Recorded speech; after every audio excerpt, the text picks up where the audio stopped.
इसको थोड़ा सा हेल्प कर दीजिए। बोलूँ, देखिए क्या दिक्कत हो रहा है। चलिए, जितना हम क्या हम लोग बताए थे कि यूज ऑफ ए एन में ये 5 पहले ध्यान देगा हम कि 5 vowels A E I O U 5 vowels होता है। तो जब 5 वॉवेल्स हो गया ए ई आई ओ यू ना, तो कॉन्सोनेंट यानी कि 26 में से 26 टोटल ए टू जेड होता है ना, तो 26 में से अब 5 वॉवेल्स हो गया आपका, कितना 5 वॉवेल्स हो गया, तो कॉन्सोनेंट कितना बचा? कॉन्सोनेंट देखिए, कॉन्सोनेंट को हिंदी में व्यंजन बोलते हैं। बात नहीं करिए, व्यंजन बोलते हैं। क्या बोलते हैं? व्यंजन बोलते हैं। कॉन्सोनेंट को इंग्लिश में व्यंजन बोलते हैं। तो व्यंजन कितना बच गया? 21। ठीक है, उसका क्या नाम है भाई? बहुत अच्छी बात करिए, बात नहीं करिए आपस में, ठीक है। चलिए समझिए, जो प्रॉब्लम है आप खड़ा होकर के पूछ लीजिए ना। चलिए, हम बताए थे इतना, अभी ध्यान दीजिएगा। यूज ऑफ ए एन में हमको सबसे पहले ध्यान देना है कि वॉवेल्स 5 होते हैं। टोटल ए टू जेड में 26 होता है, जिसमें से 5 वॉवेल्स को हिंदी में स्वर बोलते हैं, ठीक। और जो बच गए 21 उसको कॉन्सोनेंट बोलते हैं, और कॉन्सोनेंट को इंग्लिश में व्यंजन। इतना बात क्लियर है ना? अब देखिए, अब जो है सर ए और एन होता क्या है और इसका यूज कहाँ करें? देखिए, ए हो या एन हो, दोनों का मतलब एक होता है। दोनों का मतलब क्या होता है? एक होता है, ठीक। जैसे में हम अगर ट्रांसलेशन बनाएंगे कि राम एक लड़का है, राम एक लड़का है, यानी कि Ram is a boy. Ram is a boy. Ram एक लड़का है, इसका मतलब होगा कि राम एक लड़का है। राम एक लड़का, ठीक। तो राम का स्पेलिंग राम हो गया, तब है का स्पेलिंग लिखेंगे तो इज हो गया, ठीक। एक का ए हो गया, और बॉय मीन्स लड़का हो गया।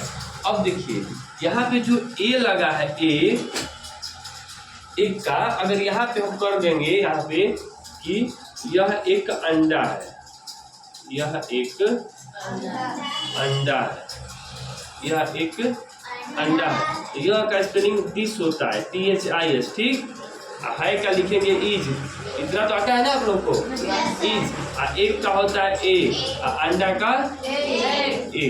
अब देखिए, यहाँ पे जो आप ए लिख रहे हैं, ए ना, तो ए लिख रहे हैं, तो ये यहाँ इसके बाद देखेंगे जो वर्ड आ रहा है, जो सेंटेंस आ रहा है, जो वर्ब आ रहा है, तो वो जो है उसका पहला लेटर वॉवेल्स है कि कॉन्सोनेंट है। जब एक आएगा तब ये बात को का ध्यान रखना है, जब एक आएगा तब। तो देखिए, ये वॉवेल्स है, तो जहां वॉवेल्स आ जाएगा तो एन लिखेंगे। क्या लिखेंगे? एन। यहाँ पे देखिए बी कॉन्सोनेंट था तो ए लिखे थे, ऐसा समझ में। अगर कहीं भी ए ई आई ओ यू में से कोई भी ना किसी भी वर्ड के पहला लेटर पर ए ई आई ओ यू आ जाएगा तो हम क्या लिखेंगे? एन लिखेंगे। क्या लिखेंगे? एन। और ये नहीं आए, ये नहीं आएगा तो क्या आ सकता है? कॉन्सोनेंट। अगर ये नहीं आ सकता है वॉवेल्स तो कॉन्सोनेंट आएगा, तो कॉन्सोनेंट आएगा तो ए लिख देंगे। क्या लिख देंगे? ए लिख देंगे। ऐसा समझ में। बस आपको एक चीज याद रखना है कि ए ई आई ओ यू में से कोई भी आ जाए तो एन लिख देंगे, ए एन। बात क्लियर? चलिए, यहाँ पे आप लोग बताइए इसका कि यहाँ एक वर्ड हम दे रहे हैं, सेंटेंस बताइए कि दिस इज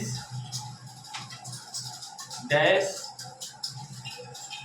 पूछेंगे तब बताइएगा क्या इसमें भराएगा। दिस इज डैश एलिफेंट, तो बताइए यहाँ पे ए भराएगा कि एन भराएगा? एन। एन लीजिए, ए एन, एन भर दिए। This is an elephant. क्यों? क्योंकि यहाँ का जो वर्ड एलिफेंट है इसका पहला लेटर वॉवेल्स है, तो वॉवेल्स रहेगा। तो सर आप बताए थे कि जब वॉवेल्स रहेगा तो उसके पहले एन लगाएंगे, एन।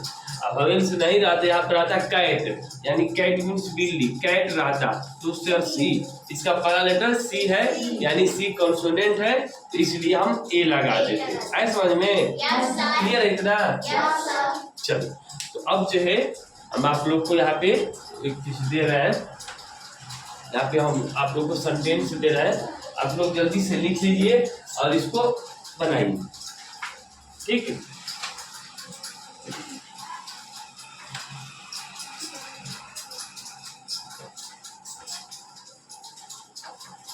इसको आप लोग लिख भी सकते हैं, इसको लिख सकते हैं, लिख लिए थे? चलिए यहाँ बनाइएगा।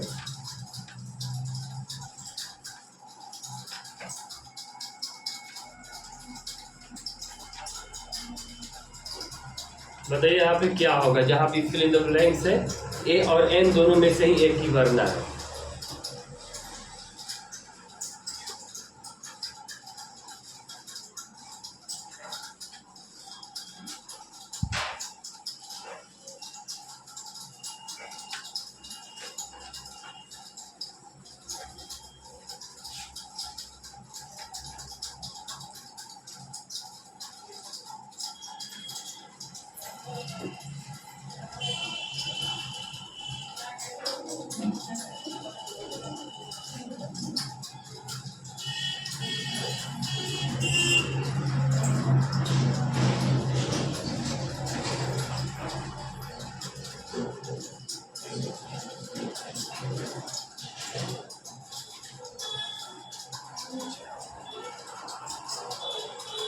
चलिए जल्दी बना के दिखाइए।